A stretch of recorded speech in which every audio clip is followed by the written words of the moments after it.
It's the story in the book of Matthew where Jesus goes to the temple. And he goes to the temple, and it's a famous scene because he gets there where people are to be worshiping, where people are supposed to be worshiping God, and he gets there, and they're not there worshiping. As a matter of fact, there are a bunch of tables set up, and there are money changers at the table, and in a place where worship should be taking place, they're money changing, they're doing deals. Not only are they doing deals, but they're doing deals marked with injustice towards the poor, the marginalized, those that are considered the least of these. So it's a place where they should be able to come and worship, but they've turned this place of worship into a whole system of injustice where they're taking advantage of the poor, the disenfranchised. So the scene is Jesus, and I love this scene. I love this scene because Jesus is angry in this scene. And there ain't too many days where you see Jesus angry. And I'm an 8 on the Enneagram. So any of y'all know anything about being Enneagrams, all you need to know about 8s is that 8s are our most accessible emotion is anger.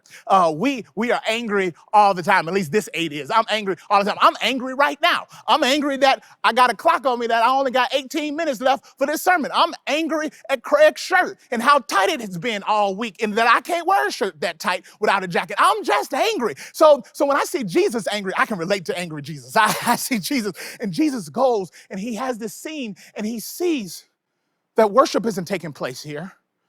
There's a system of money changers, and the people that should be here worshiping are cut out and they have no access. The marginalized and the poor are cut out. And Jesus, in this scene, marked with natural emotion, he flips over the tables. He flips over these tables and he declares, he says, this should be a house of prayer. It should be a house of worship, but you've turned it into a den of thieves and you systematized it. You got a whole system. Watch this. He just doesn't turn over tables, but he turns over a whole system of injustice. He turns over a system that's disenfranchised the poor, the marginalized. He turns over a system that's gotten worship all the way wrong. And when you get worship wrong, when you treat God the wrong way, you're inevitably going to treat his people the wrong way. So he flips over the table of injustice. Friends, therein lies the first essential, the first leadership essential that I want to grow in us in our authentic leadership. We should be flipping tables of injustice leaders. We should be flipping tables leaders. We should be leaders who, in our sphere of influence, as we facilitate change, we should look for systems of injustice. We should look for, as we facilitate systems and change, we should look for systems of injustice and turn them over. We should look at places where people that should be at the table aren't at the table, and we should turn those systems over. Here's the problem, though. It's hard to turn over a table of injustice if you're sitting comfortably at it. I said it's hard to sit at a table. It's hard to flip a table of injustice if you're sitting comfortably at it. First question of application I want to ask you is, are you comfortably sitting at a table that you should be flipping because of the system of injustice? Are you sitting in places where you should be flipping because of the injustice? Are there people that should be at the table? Are there people that should have access? Are there people that should be there, but because of the system that you operate in, they're not there? A couple of other good questions that you should ask as you apply this to your leadership, as we want it to authentically live inside of you. Who's not at your table? And where are they if they're not at your table? Why aren't they there? And have you made systems that make it hard for them to get there? Who's missing? Let me help you with the application. Some of you, I can see some of you struggling. My little girl, Bethany, when she was about 3-4 years old, she was learning her colors, and at the same time, she was learning church songs. And one really tied her up. She really got confused on this one. It's the one that, Jesus loves the little children, all the children of the world. Red and yellow, black and white. And she gets to that part, and she's thinking about all the colors that she's learning at school, and you can just see her little mind turning. She says, red and yellow, black and white. Oops, they forgot purple. She realized, I'm I'm singing a melody that has excluded a color. This melody has systematically excluded purple, and I refuse to sing that melody with purple not included in the melody. I guess what I'm saying is the tables that we facilitate, the spaces that we participate in, let's ask the question, where's purple? In our organization, in our teams, in our community, are there people that are left out? This shows up in all kinds of ways. People that are left out maybe because they live differently than you, or they look differently than you, or they vote differently than you, or they're part of a different culture than you, or people that are left out in the cafeteria. Somebody who's not included. That elderly lady that lives on your street in your neighborhood that doesn't have any family coming by, and then she's always left out. That demographic at the company that just doesn't happen to have a seat at the table. Look around. Where are there those that are missing? Do you realize how much change we can make if everybody asks themselves the question, where's purple? Where's purple? So the first leadership essential is I want you to be a table flipping leader. I want you to be a table flipping leader, flipping over systems of injustice so that all might have access to the table, so they might all come to the place where they were created to be. Jesus is interesting though. Just when I get excited about angry Jesus, and I'm like, yes, Jesus is angry. I want to, in my leadership, I want to go flip over some tables. But if you like me, before you get too excited, let me warn you, he flipped over tables, not people. He flipped over tables and not people. If we would be honest, some people frustrate us so much, I want to flip the people over. Okay, but let's not flip them over. But when we flip the table over, can we hit a couple of them? That's not what Jesus did. And while we may find it frustrating in regards to our response to people, honestly, I find it relieving when I think about God's response to me. He flips over systems, not people. As a matter of fact, there's a story in the book of John. You want to talk about how he deals with people? This is how leadership should deal with systems. Let's talk about how we should deal with people. Jesus is about to be crucified. He's hanging out with all 12 of his disciples, and it's this moment right before he's about to go to his death. He knows that one of them is going to betray him. And the one that's going to betray him is in the room.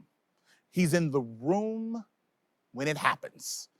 Jesus knows that Judas is about to betray him, and then Jesus does this act of compassion that just baffles everyone's mind. He gets up from the table, he grabs a towel, and he gets ready to wash his disciples' feet. It's so shocking. One of the disciples, Peter, was like, "Nah, you can't wash my feet." And Jesus was like, "Yo, if I can't wash your feet, you can't be a part of me." And Peter, the overachiever that he is, he's like, "Oh, wash my feet, wash my whole body, wash me everything." And Jesus is like, "Bro, chill. If you had a bath today, your feet are just fine. That'll be enough, you know." But the thing with Jesus is he washes everybody's feet. This act of compassion he bestows upon everyone, even the one that he knows is about to betray him. He knows, I'm sorry, I struggle with it. This is why this is an authentic leadership essential that needs to grow in me, because I struggle with this one. I'd be like, okay, I'll wash some of y'all feet. Come here, John. That's the one that Jesus loved. He is the beloved, but he says that of Jesus. My beloved John, here, I wash your feet. Oh, come here, John. Let me wash your feet. Oh, James, come here, boy. Give me that pinky toe. Come on, give it here. Let me wash your feet. Judas, sprinkle. That's all. I give you a double sprinkle. That's all you getting from me, Judas. You better get out of here. Like, there are people in my sphere, if I'm honest, there are people who I'm called to serve through leadership. But when I think about them, the last thing I think about is washing their feet. I think about where that table at. Can they bring that table over here? But Jesus says, no, it's not enough for you to be a table flipping leader, but you also got to be a foot washing leader. Judas was wrong. He was wrong. He would betray Jesus, the man who's done nothing wrong. But Jesus would teach us in this moment, just because you're wrong doesn't mean you're worthless. Just because you're wrong doesn't mean you don't have worth, you don't have value. Just because you're wrong doesn't mean you get to get canceled. Something very dangerous is happening in our culture. This cancel culture is not it's not a Christian culture. It's not a Christian thing. This cancel culture is not Christian. It's dangerous because here's the question. If you didn't create me, how can you cancel me? And Jesus Christ, the creator of all things, he didn't cancel Judas, and Judas betrayed him. So if Jesus didn't cancel Judas, then guess what? I can't cancel you. If you're a leader, and we both know that you are, he's calling us to an authentic leadership that needs to grow within us, an ability to lead and serve and wash the feet of both, watch this, enemies and allies. Coaches and critics. Those who love my ideas and those who always got something to say about my ideas. Love them both. Do drastic actions of compassion. Here's the application question. Albert, how do I apply this to my business? How do I apply this to my church? How do I apply it? Let me help you. Here's the question you need to ask yourself. Who would be surprised by your compassion if you poured it on them? Who in your life, if you show them deep, loving compassion, they'll be like, say what? Did you mean to send this to me? Did you mean to say this to me? Who would be surprised by your compassion? Here's the funny thing. Some of y'all, you already know who I'm talking about in your life. Some of you, a name popped up right there, and you irritated with me right now because you're like, I'm not even about to. Forgiveness, compassion. Jesus was betrayed, and he still washed Judas's feet.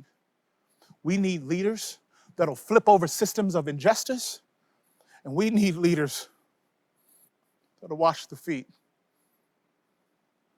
of both their allies and their enemies, both their friends and their foes, folks on the left and folks on the right.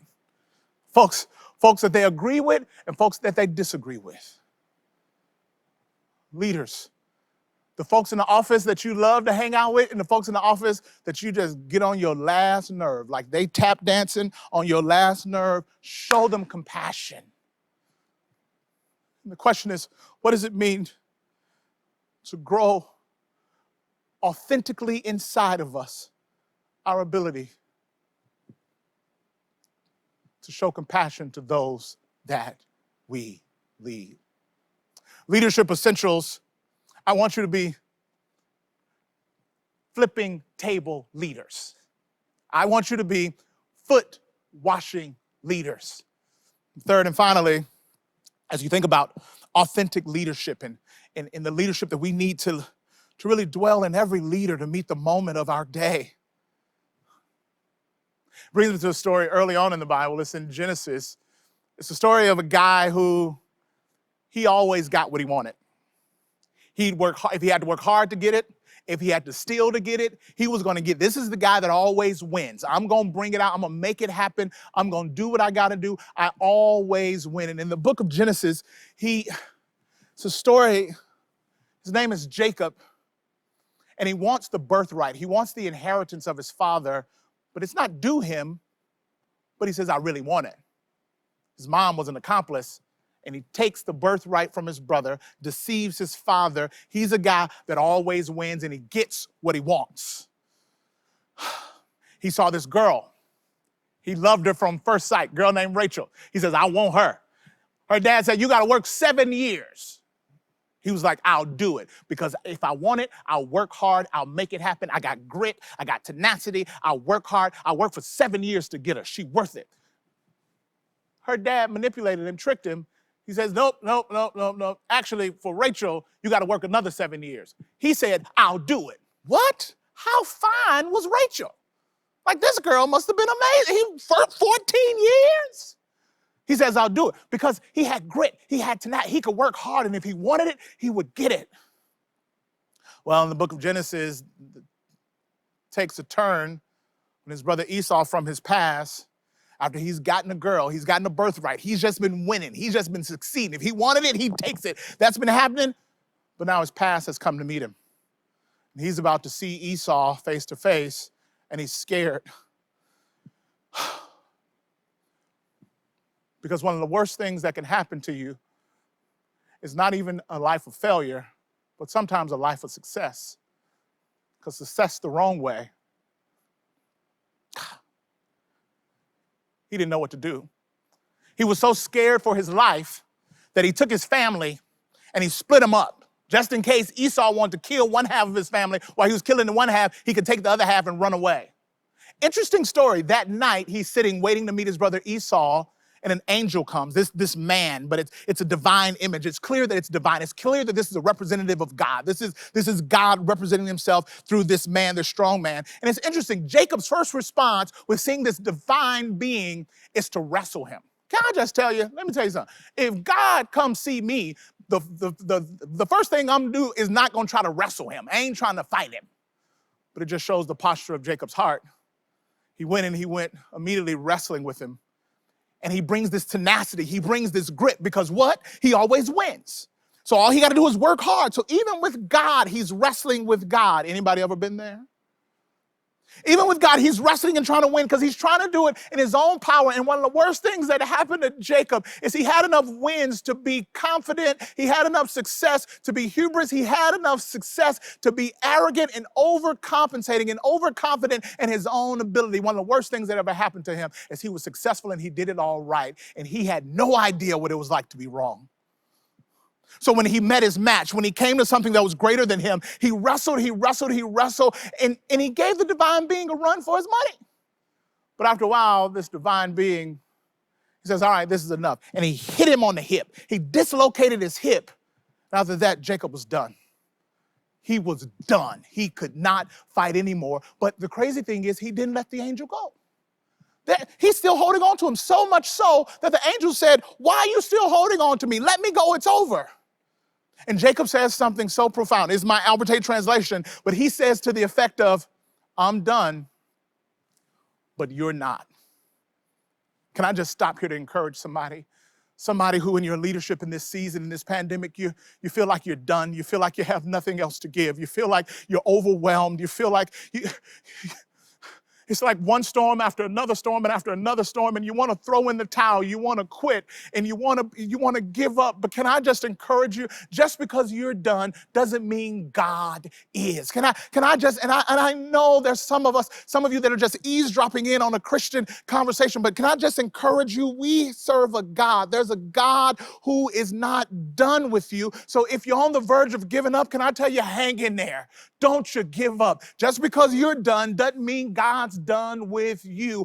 This is not the time for giving up. This is not the time for giving in. It's not the time for throwing out the towel. Listen, lift your head up, stick your chest out. If you still got breath in your body, you still got purpose in your chest. He's not done with you. Don't you give up. Jacob wrestles, and he doesn't give up.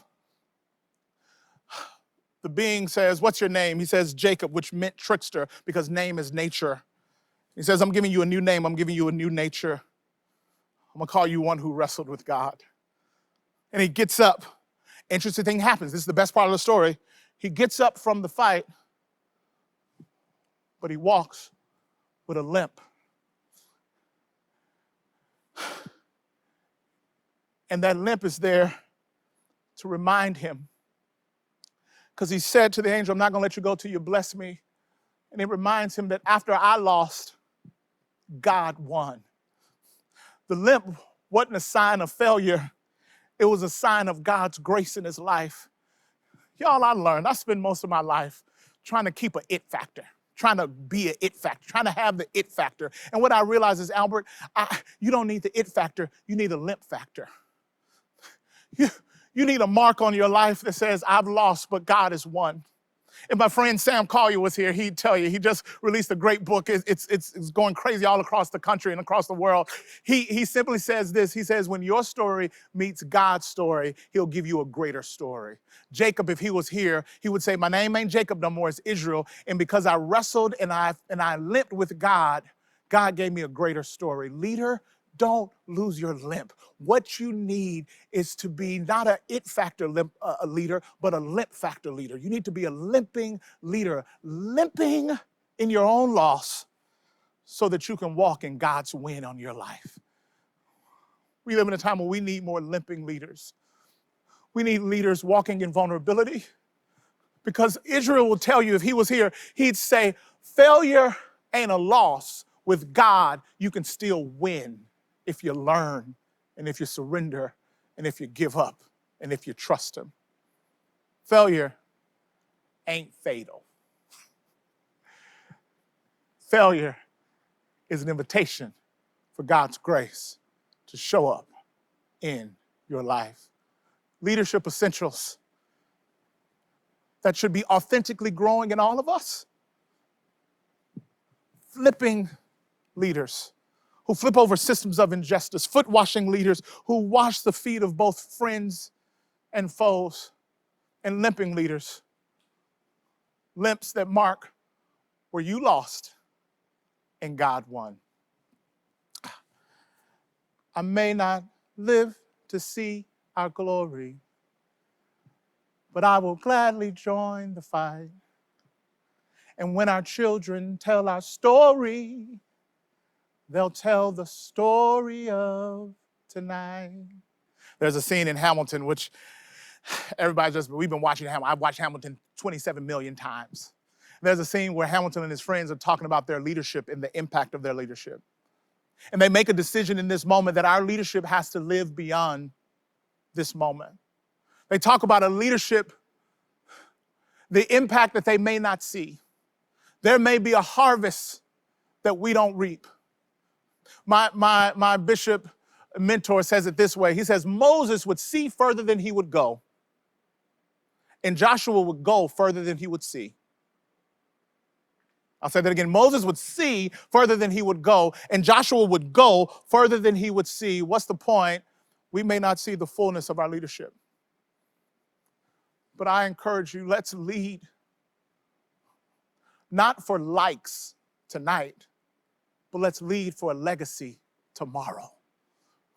We need leaders that'll flip, wash, and limp to the finish. Even if we don't see the full fruit of it, we need leadership that meets this moment that'll change a generation to come. Legacy limping leaders. I'll close with this as I wrap up.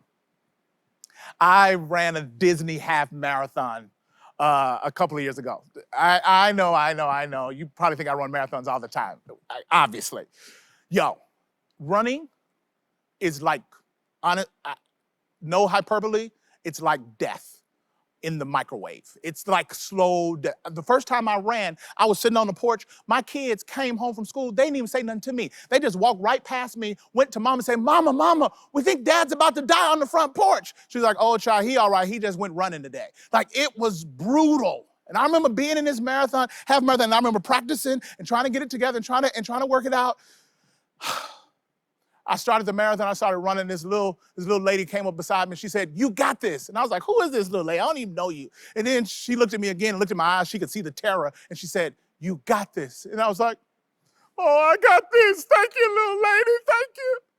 And I finished, and they give you a medal at Disney, they give you this medal, and I get home, and my son looks at me, and he says, Dad, you got a medal, did you win? And I said, well, I guess I kind of did. You know, son, this race is different. You don't win because you come in first. You win because you finish. You win because you finish.